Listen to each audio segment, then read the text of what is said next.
Now, for the most part, Subaru buyers are not just Subaru buyers. They tend to be fans.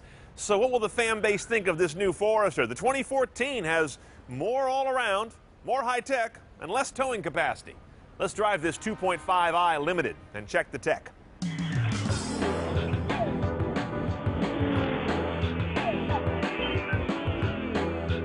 Now, obviously, the Forester is not dramatically bigger, but it's grown a little bit in most dimensions. The weight has stayed pretty low, though. They use a lot of what they call high-strength steel, which gives you a lot more strength without a lot more bulk.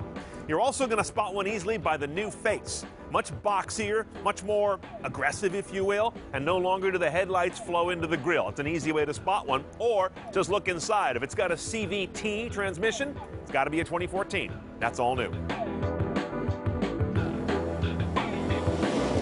Now, the first thing I noticed getting into this Subaru is, what the hell are those? Big old lobes hanging down here from the headliner. This is what they call their eyesight camera system. There's a camera here, there's one here, and what's interesting, I've never seen this before, they're actually looking through midair and then through the windshield. Normally these kind of things are bonded to the glass, as we've seen before, but these cameras power several features, and they're optional, by the way. They power the lane departure sensing, they power forward collision avoidance, letting you know when you're closing too fast, and they also, I believe, are powering some of the adaptive cruise control. Now, the next screen we get to is this guy down here in the eyebrow. This is a sort of a helper screen because the big boy is down here, and this is standard on this trim of car. But let's go back to that helper. You've got several modes there, including one about the drive line, as you see, some of the historical MPG stuff, current MPG on this kind of rotating motif, and then some places to handle vehicle settings. It's basically sort of a fancy trip odometer taken several different directions. What I'm not crazy about is they use the little screen for the backup camera. And that's a safety thing. Why wouldn't you make that bigger and route that video to the big screen? Okay, onto the main screen now. Now, it's a wonky little interface, but if you hit this little button, you get some of your audio choices, AM and FM with HD, by the way. Satellite radio is optional, but it's in there. AHA streaming support, though not on my phone. My AHA app is running, my phone is paired, and it keeps telling me it's not running and not paired, so I can't show you much about it. I'll take their word. Here's how our iPod looks, hooked up through the USB here in the console. It's a pretty good readout. It's relatively responsive, not the best, not the worst, but my biggest gripe is that the album art is ridiculously small. Just don't bother, and instead bump that over and give me more room for meta tag data. That's way more useful. My bigger gripe gets when you come to navigation, and while the basics work all right here, I find it's under-processored. It has a lot of issues getting to things quickly. If you want to enter a destination, it's still by bucket, the way cars used to do it, so you got to go address, then street, then city. You can't just blurt the whole thing out. Now, the next tech on our tour comes down here in the console around the shifter. This is a big headline in this car. For the first time now, the Subaru Forester moves from a 4-speed automatic to a CVT. That's going to save Subaru some money, first off, because they no longer have to make fender badges that say Forester Smithsonian Edition. That 4-speed was crazy antiquated. Now you've got a CVT, which is a very modern gearbox. Notice it has no shiftable gate, just a low range, and no paddles. This is a fairly pedestrian transmission. We'll see how it does on the road in a moment. And right ahead of the transmission, related to it, is a big old badge that screams out X mode.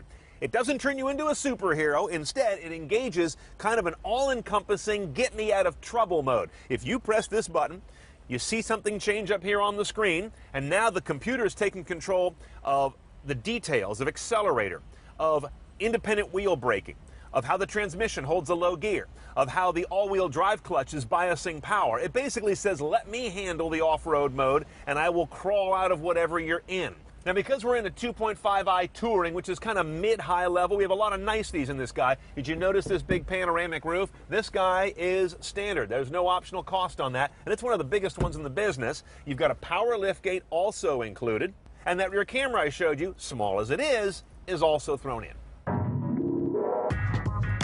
Now, the reason that our Subaru is called a 2.5i is because that's a 2.5i. 2.5-liter, fuel-injected, dual overhead cam, horizontally opposed 4-cylinder.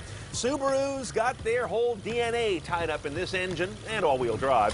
What's interesting about these boxer motors is they're real flat and they sit real low. Does wonders for center of gravity. I mean, basically the metal part of this engine stops way down there. So all the weight is kind of here on down. The numbers, 170 horse, 174 foot-pounds of torque. It's a fairly torquey mix of those two. 0 to 60 for this 3,400-pound vehicle happens in 9 seconds. Nothing to write home about there, but the MPG is. 2432 is a nice set of numbers for economy on something this relatively boxy, though, as I mentioned, fairly light. But the first thing I notice about this Subaru is not a good thing. I know there's a good motor in there. I've driven this one before, but this transmission is getting in the way. The power response is almost no response at all. It's loopy and spooly and elastic, and I hate that. Given the fact that there's no shiftable gate either, no sport mode, no paddles, you are stuck with this kind of disconnected driving behavior. It's not good. Now, as I mentioned, all Subarus except the BRZ come with symmetric all-wheel drive. It's known for being very balanced fore, aft, and left-right in terms of the weight and the array of the equipment. It's also known for being very tough and basic. You don't get any weird intrusion of it feeling like an all-wheel drive vehicle. There's no weird gear whine. As I showed you, there's no sort of convoluted sort of mode switches. You just have that simple X mode button, and even that's only when you get in trouble. Okay, now the driver assistance tech that comes out of these two eyesight cameras, first of all, the lane departure stuff is really spot on. It just hits it just right. Right as your tire starts to kiss the painted line, it comes on and it beeps and gives you an indicator here on the dash. The forward collision warning I find is too touchy though. I'm really not close to any car or closing on it that fast and it starts to beep its red light. That's a little annoying. Now what is interesting on this car that I don't think I've seen on any other vehicle is it has a hey stupid wake up function.